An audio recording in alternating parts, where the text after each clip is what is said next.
موزوں پر مسح تب کریں گے آپ جب آپ نے ان کو وضو کرنے کے بعد پہنا ہے، وضو کی حالت میں پہنا ہے۔ وضو کے بعد سے مراد یہ ہے کہ آپ کا وضو ہونا چاہیے۔ اگر آپ نماز پڑھ کے گھر پر آئے، پھر آپ واش روم چلے گئے، آپ کا وضو ٹوٹ گیا، اور پھر آپ جیسے آفس جا رہے ہیں تو آپ نے کہا چلو میں ساکس پہن لیتا ہوں، مسح کر لوں گا اس پہ دن بھر، نہیں، اس سے پہلے وضو کی حالت میں ہونا ضروری ہے جب آپ موضوع پر مسح کریں گے۔ بات سمجھ میں آ گئی؟ یہ بات بہت اہم شرط ہے، ذہن میں رکھیے گا۔ دوسرا، وہ موزے ظاہر پاک ہونے چاہیے، ان کے اوپر کوئی ناپاکی جو ہے وہ نہیں ہونی چاہیے۔ کی دلائل لکھے ہوئے آپ کے سامنے، یہ ایک بڑی مشہور دلیل ہے اس کی، آپ شاید دیکھ لیجئے گا۔ اس میں یہ آتا ہے کہ آپ صلی اللہ علیہ وسلم نے نماز پڑھنے کے دوران اپنی چپلیں جو ہے نا وہ اتار کے پھینک دی نماز کے دوران، اور صحابہ کرام جو کہ اللہ کے نبی کی خوب اتباع کیا کرتے تھے، انہوں نے دیکھا کہ اللہ کے رسول نے چپلیں پھینک دی، انہوں نے بھی اپنی چپلیں اٹھا کے پھینک دی۔ اس سے ایک اور مسئلہ معلوم ہوا کہ اگر زمین گرم ہو، تپتی ہوا فرش ہو کہ جل رہا کا پاؤں، بلکہ آپ چپل پہن کے بھی نماز پڑھ سکتے ہیں، جوتے پہن کے بھی نماز پڑھ سکتے ہیں، بس اتنا میک شور آپ کر لیں کہ وہ ناپاک نہیں ہیں، ان پہ ناپاکی نہیں لگی ہوئی۔ اگر کوئی شک ہو رہا ہے تو ہلکے سے جو ہے دھو لیں ان کو، مثال کے طور پہ، بات سمجھ رہے؟ تو کسی کوئی موقع آتے ہیں، آپ میں سے کوئی مسجد نبوی گیا ہوگا کبھی کبھار، یا مکہ گئے ہوں گے، تو کوئی ظہر کے ٹائم میں اگر تھوڑا لیٹ ہو جائے آپ، تو آپ کو جو ہے وہ صحن میں نماز پڑھنی پڑ جاتی ہے۔ اور مسجد نبوی کا اور حرم کا تو صحن بڑا اچھا ہے، لیکن تھوڑا سا آپ اس سے جب باہر نکلیں گے تو وہ روڈ کے اوپر نماز پڑھنی پڑ جاتی ہے، تو آپ کی تو بڑی سخت آزمائش ہو جائے گی کہ آپ کیسے اس پہ کھڑے ہوں گے دوپہر کے وقت میں۔ تو اس لیے جوتے چپل پہن کے نماز پڑھ سکتے ہیں۔ اب اللہ کے رسول سے جب سوال کیا بعد میں کہ آپ نے کیوں اتارا، تو آپ نے کہا کہ جبرائیل علیہ السلام مجھے آئے اور کہا کہ آپ کے جوتوں پہ ناپاکی لگی ہوئی ہے، تو اس لیے جو ہے میں نے ان کو اتار دیا۔ یہ واضح ہے، اور صحابہ کرام کی اس میں اتباع کا نظر معلوم ہوتا ہے کہ اللہ کے رسول کی ہر حال میں وہ اتباع کیا کرتے تھے۔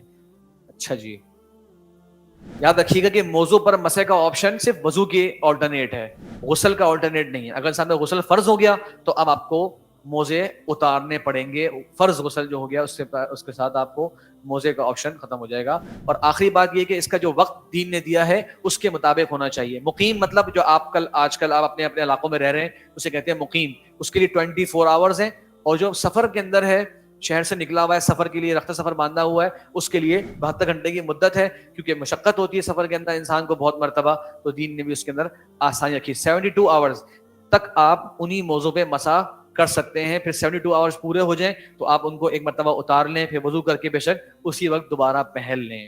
بات سمجھ گئے؟ اور اس کا کاؤنٹنگ کیسے شروع ہوگی؟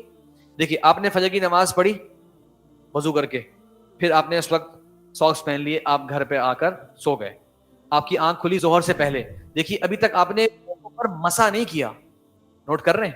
آپ نے وضو کیا تھا، پھر موزے پہن لیے تھے، اس کے بعد آپ نماز پڑھنے چلے گئے، نماز پڑھ کر آ کے آپ سو گئے۔ اب ظہر کی نماز کے لیے جب آپ اٹھے ہیں، اب جو آپ نے وضو کیا تو اب آپ فرسٹ ٹائم مسح کر رہے ہیں اپنے موزوں پر، اب سے 24 آورز کاؤنٹ ہوں گے، موزہ پہننے سے نہیں، موزے پر فرسٹ ٹائم مسح جو آپ نے کیا اس سے 24 آورز کاؤنٹ کریں، تو آپ اگلے دن کی ظہر تک اس پر مسح کر سکتے ہیں۔ جیسے 24 آورز پورے ہو گئے، آپ اتار کے ایک مرتبہ ان کو اپنا پاؤں دھو لیں۔ ایک مسئلہ یاد رکھیے گا کہ ہمارے یہاں کچھ ساکس ایسے آتے ہیں جو کہ میرے خیال سے اسکن ساکس کہلاتے ہیں، خواتین میں زیادہ تر وہ استعمال ہوتے ہیں، تو اس کی تو باقاعدہ آپ کے جسم بھی نظر آ رہا ہوتا ہے، اس کے پیچھے بالکل ہلکے سے جو ہے وہ ہوتے ہیں۔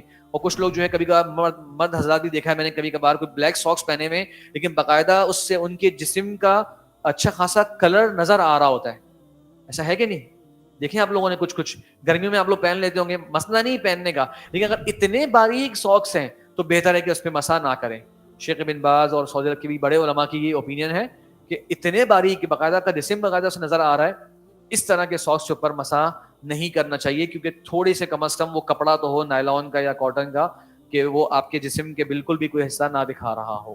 موزوں کا مسح جو ہے وہ اوپر سے ہوگا، آپ اپنے دونوں ہاتھ ہلکے سے گیلے کر لیں اور مسح کرنا ہے، پانی نہیں پھینکنا ان پہ، ہلکے سے گیلے کر لیں آپ دونوں ہاتھ۔ اس کے بعد اپنے دونوں ہاتھوں کو ایک ساتھ اپنی انگلیوں، پاؤں کی انگلیوں پر لے جائیں، دیکھ رہے ہیں، پاؤں کی انگلیوں پر لے جائیں، آگے سے پیچھے کی طرف آئیں، آگے سے پیچھے کی طرف آئیں۔ تو آپ نے بیسیکلی یوں مسح کرنا ہے، اپنے پیروں پہ یوں مسح کرنا ہے، ٹھیک ہے؟ بس اوپر ظاہر کا مسح ہو گیا، ایک مرتبہ مسح ہو گیا، بس کافی ہے۔